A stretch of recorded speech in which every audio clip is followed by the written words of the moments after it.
Hi అండి అందరికీ. నా ఛానల్ ఎవరైనా కొత్తగా చూస్తున్నట్టయితే ప్లీజ్ సబ్స్క్రైబ్ చేయండి. కార్తీక దీపంలో ఈరోజు ఏం జరిగిందంటే, హాల్లో అటు ఇటు తిరుగుతూ ఉన్న జోష్న తనలో తానే రగిలిపోతుంది. పారిజాతం వంక కోపంగా చూస్తూ, నేనే నీ అసలైన మనవరాల్ని అని నువ్వు ఎప్పటికైనా నమ్ముతావు బామ్మ.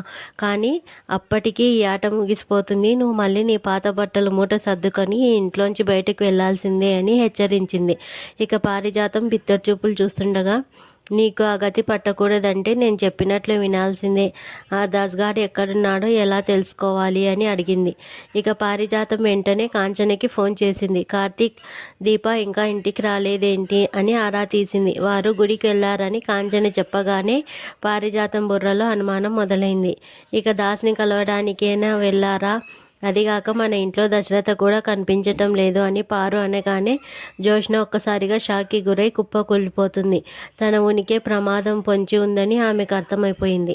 ఇక మరోవైపు గుడిలో దశరథ ఆవేశంతో ఊగిపోతాడు. జోష్న అంతు చూస్తాను, నా కూతురు జీవితంలో ఆడుకుంటున్న ఈ పారిజాతం జోష్నలో వదిలిపెట్టనంటూ వెళ్తున్న దశరథ్ను కార్తీక్ దాస్ అడ్డుకుంటారు. వదిలేయండి నన్ను, మనం ఎవరికి భయపడాల్సిన అవసరం లేదు. నా బిడ్డ పడుతున్న కష్టాలు చూస్తూ నేను ఇంకా మౌనంగా ఉండలేను అంటూ దశరథ అంటాడు. ఇక మామయ్య, పడకండి, తప్పు చెయ్యొద్దు. అత్తయ్యకి జోష్న అంటే ప్రాణం. ఇప్పుడు వెళ్ళి జోష్న నీ కన్న కూతురు కాదంటే ఆమె తట్టుకోగలదా? నువ్వు తండ్రిలా కాదు, ఒక తల్లి మనసుతో ఆలోచించు. శాంపిల్స్ మ్యాచ్ కాలేదన్న నిజం తెలిస్తేనే చావు భయం పెట్టుకున్న అత్తయ్యకి కాపాడడానికి నేను దీప బ్లడ్ శాంపిల్స్ ఇచ్చి అబద్ధం చెప్పించాను.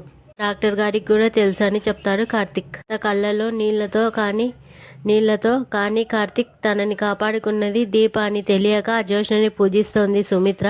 ఇది అన్యాయం కదా అని అంటాడు. అప్పుడే అక్కడికి వచ్చిన దీప దశరథ కాళ్ళు పట్టుకొని ఆపుతుంది. నాన్న, అమ్మకు ఆపరేషన్ అయ్యే వరకు ఈ నిజం తెలియకూడదు.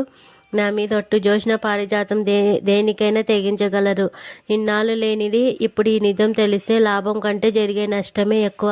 ఇప్పుడు ఎవరైనా వచ్చి సౌరి నా కూతురు కాదంటే నేను భరించగలనా? అలాగే అమ్మ కూడా కుప్పకూలిపోతుంది. నేను చెప్పే వరకు మీరు మౌనంగా ఉండాల్సిందే అని అంటుంది దీప. ఇక దశరథ గుండె బరువెక్కుతుంది. నీ కష్టాల్ని నువ్వే పెంచుకుంటున్నావు తల్లి. ఇంకా అజ్ఞాతంలో ఎన్నాళ్ళు ఉంటావు? నీ కళ్ళ ముందే నీ తండ్రి ఉండి కూడా ఏమీ చేయలేకపోతున్నాడు కదా అని బాధపడతాడు దశరథ్. ఇక దాస్ను తప్పు పడతాడు దశరథ. వీరంతా తిన్నింటి వాసాలు లెక్క పెడుతుంటారని దాసుపై మండిపడతాడు. నిజం తెలిసిన దశరథకు ముందు దాస్ వచ్చి తలదించుకొని నిలబడ్డాడు. ఇక దశరథ కోపంతో దాస్ను చూస్తుండగా కార్తిక్ కల్పించుకున్నాడు. ఇక మామయ్య, దాస్ మామయ్యని తప్పుబట్టకండి. దీప ఎక్కడుందో తనకి తెలియదు. తనకి గుర్తున్నది కుబేర్ ముఖం ఒక్కటే. నిజం చెప్పాలని ప్రయత్నించి తన సొంత కూతురు జోష్న చేతుల్లో చావబోయాడు. పారిజాతం ఆడిన నాటకంలో దాస్ మామయ్య కూడా ఒక బాధితుడే అని కార్తిక్ చెప్తాడు. ఇక దాస్ కన్నీళ్లతో దశరథ కాళ్ళపై పడతాడు. ఇక నేను చేతకాని వాడిని అన్నయ్య, ఏమి చేయలేకపోయాను. మనం ఒకే తల్లికి పుట్టకపోయినా నువ్వు నాకు అన్నయ్యవి, నన్ను క్షమించు అని వేడుకుంటాడు. దశరథ ఎమోషనల్ అయి దాస్ను హత్తుకుంటాడు. ఇక మరోసారి నా కూతురికి దూరం చేసుకోలేను. దీపక్ ఏమైనా జరిగితే మాత్రం నాలో ప్రళయాన్ని చూస్తారు అని హెచ్చరిస్తాడు. శివనారాయణ, శ్రీధర్ కలిసి లెక్కలు చూసుకుంటున్నారు. ఈ సమయంలో స్వప్న కాశీల ప్రస్తావన వస్తుంది. కాశీ నాకొద్దు అన్న నా కూతురే రేపు వాడే కావాలనే పరిస్థితి వస్తుందని శ్రీధర్ అంటాడు.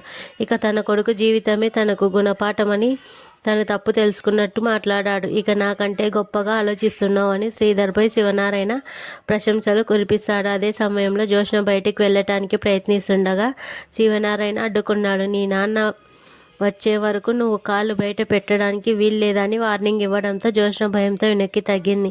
ఇక దాస్, దశరథ కలిస్తే మన పని అయిపోయినట్టే అని పారిజాతం, జోష్న ఇద్దరు చర్చించుకుంటారు. ఇక మరోవైపు దశరథ గుడిలో దీప పేరు మీద ఆమె కడుపులో బిడ్డ క్షేమంగా ఉండాలని అర్చన చేయించాడు.